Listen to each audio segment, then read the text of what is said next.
What we really value with CEO is that it is at the front end of research. Companies now are looking down the road at what are the changes going to be 10, 20, 50 years from now. And so everything from technology to demographic shifts to changes in economic power, climate change. So as the world is more global, as we're all connected 24/7, as everything that happens in each country is instantly available anywhere in the world, you have to have people who are ahead of you.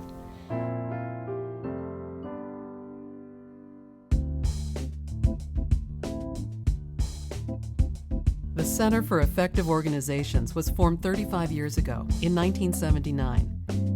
It began as an idea in the head of faculty members from USC's Organizational Behavior Department, and soon made history by becoming the first university-based research center of its kind.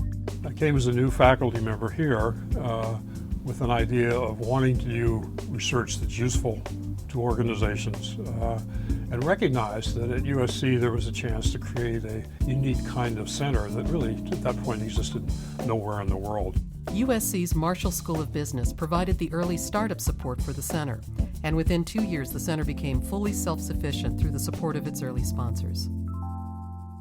Located at the business school, CEO is a full-time research center with a dedicated and knowledgeable staff who support the center's sponsors network, educational programs, annual meetings, and events.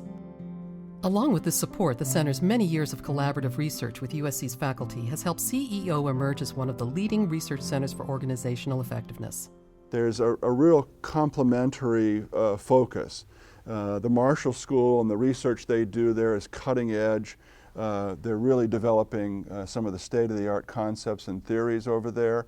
And with CEO, we have a very applied kind of reputation. In 1979, the business world looked a lot different from the high-tech, knowledge-based global organizations we see today. The U.S. had reached its peak as the world's leading manufacturer with over 13 million jobs. The HR function was still being called personnel services.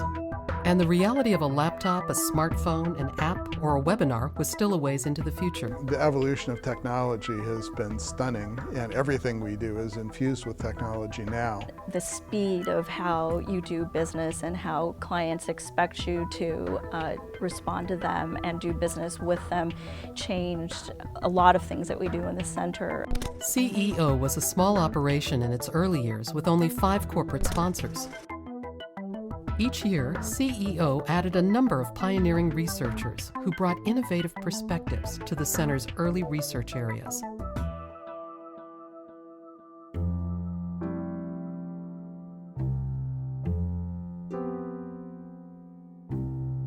It became a community of researchers and staff dedicated to advancing knowledge around organizational issues. The center has always been home to researchers with diverse interests and research backgrounds, from economics and organizational psychology to strategy management. The really wonderful thing about CEO is you can identify what it is you want to study based on what value you think you can add to corporations and to the challenges that they face. When we come to them with a problem, we get to skip the first 10 steps because they know why we have that problem, they know why we're asking the question. In 1985, the center published its first of a series of books on how to do research that is useful to both theory and practice. The center's early research areas focused on employee management practices that improved organizational performance, along with people's quality of work life. We started with a primary focus really on the relationship between individuals and complex organizations, and looking for ways to manage and organize people that would be a positive for them and for the organization. The study of employee participation took researchers to the floors of many high-involvement plants and manufacturing startups across the country, where they designed and researched participation groups, quality circles, and self-managing work teams. These initiatives were the early stages of the quality movement in corporations. Wanting to track the results of their research and design, CEO surveyed the top Fortune 1000 companies from 1987 to 2005 on their adoption of employee involvement practices. To be considered a high-involvement organization, researchers found that information and decision-making power had to be shared at all levels. Reward systems had to be designed to connect employees to business strategy and success. And knowledge about leadership, team building, and other skills had to be learned through continuous skills training. Most companies, however, were adopting these practices in small degrees, so researchers helped organizations to transform their operations into high-involvement systems more effectively. Technology and globalization in the late 80s and early 90s forced many companies to rethink how they were designed. The knowledge-based economy began to quickly outpace the manufacturing economy, signaling a new era of strategic talent and human capital. More and more companies moved towards team-based work designs to keep up with these competitive pressures. CEO researchers worked on finding ways to design teams for the new knowledge work environments, launching a series of 3 10-company studies that progressively looked at the design and fundamental design change for knowledge work teams. Researchers found that team-based organizations became flatter and more cross-functional in order to house operations that cut across units. Connecting all of CEO's research is the underlining issue of change and learning how to change effectively over time. Ed and I had been having conversations about where does organization change and organization development need to go. And that was the basis of our book called Built to Change. It laid out a vision for how organizations could be put together in such a way that they saw change as a very normal way of operating. 4,700 executives from over 59 companies of survey data and financial analysis from 23 industries over 32 years and counting define CEO's agility studies. We found that there are some companies in every industry that have been particularly good at moving agilely with the changing environment and have been able to be outstanding performers, if not the very best performers, over 30 years. These companies practiced at least 3 out of 4 agility routines. By perceiving future environmental changes, strategizing dynamically, testing a variety of responses to external pressures, and implementing changes in technology and operations.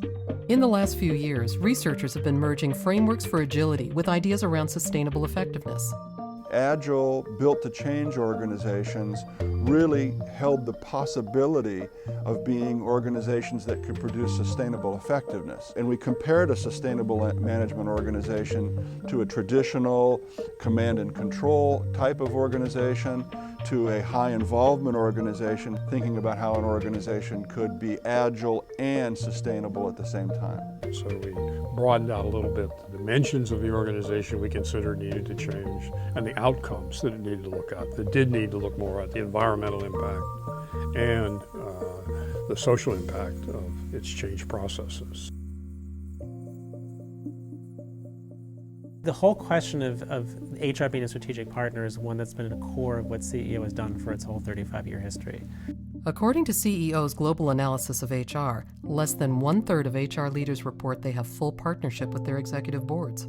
Over the last 10 years, CEO's researchers have been developing a decision science based on strategic talent and human capital. If you look at the evolution of finance, marketing, logistics, information technology, all of them in part became powerful because they at some point adopted not just common measures but a common point of view about the logic of how their resource works. More and more we're seeing HR embracing data, embracing measurement, wanting to be able to be more scientific in the decisions that are made around people. One of the major keys to becoming a strategic partner is also in building the confidence of business leaders to listen and recognize the strategies and insights of HR executives. That the HR organization can come to the business leadership and say, you're going to do damage to the culture if you pursue this strategy in a certain way. For example, one of my guest speakers in my class was an HR leader who was involved in the financial services industry doing a lot of acquisitions. And the story I have her tell is that she basically said, we're not going to do this billion-dollar acquisition unless you're prepared to invest $250,000 in culture building. More companies than ever are adopting new HRIS technology. But what is the real impact of these systems? This is the subject of a new multi-year study recently launched by CEO, which is building on multiple streams of prior research from the last 35 years. One of the major changes happening in HR departments across the country was that huge dollars were being invested in new information technology. HRIS systems like Workday, human capital management, software applications that automated different HR processes, social media, analytics software, and I was very curious about what would be the value of all of the software and how does it change organizations, and probably most importantly, how do we design and implement software implementations so that they're as successful as possible.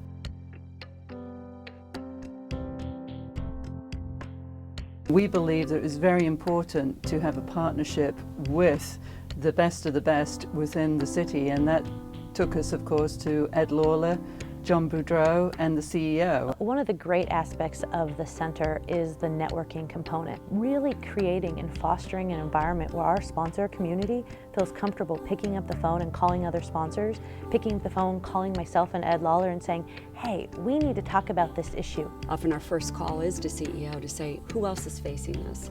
How are they solving it? What are the best practices that you've seen? So it's been a relationship that we've gotten a lot out of because they really have been willing to change and to grow with us. The Strategic Organization Design Workshop is one of the largest educational offerings at CEO. Beyond the workshop, participants can work towards a certificate in organization design, which is built around 3 modules.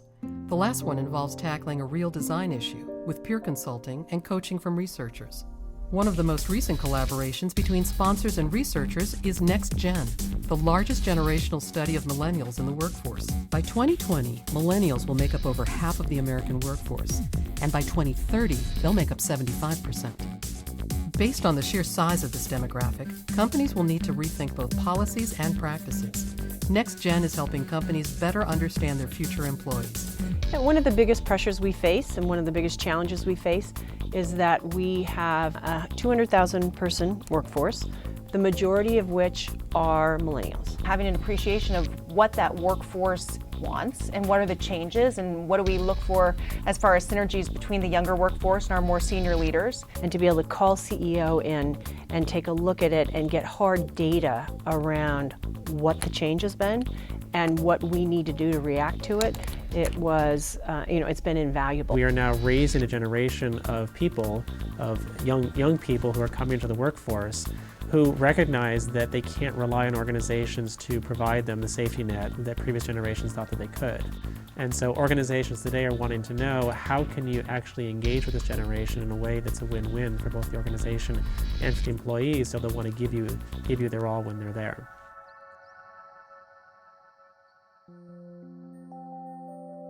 The major area that I'm passionate about is how you can create organizations that actually address the needs of humanity as well as of business and wealth creation.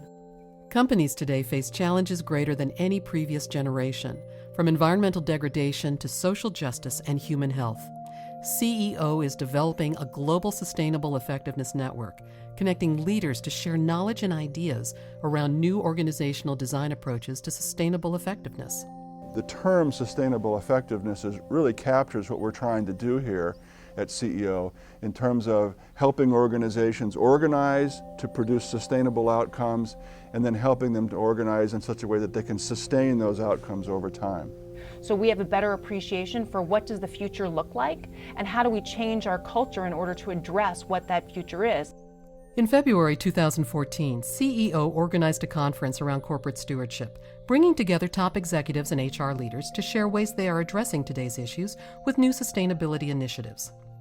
The other factor is the human aspect of this. We employ people in a lot of emerging markets such as Bangladesh, where we have over 1,000 employees, and making sure that we provide terrific working conditions that are every bit as good as working conditions here in the Western world.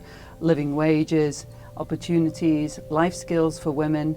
These are really important aspects for us when we think about the broader issue of sustainability. I think our contributions to the body of knowledge on how sustainability will actually, and corporate stewardship, will drive the change we want to see in the world. Today, researchers can reach thousands of people through online articles, blogs, and webinars. Surveys are done online with rapid results. This year marks another milestone, as the Center publishes its first online book on organization agility. CEO would like to thank its sponsor community, staff, and network of researchers at USC and beyond for their enduring support and collaboration through the years. I just want to wish happy anniversary to CEO. It's been an incredible 35 years, and I look forward to 35 more. And it's an absolute joy to work with all of you. So thank you very much for all your help. You make us better every day.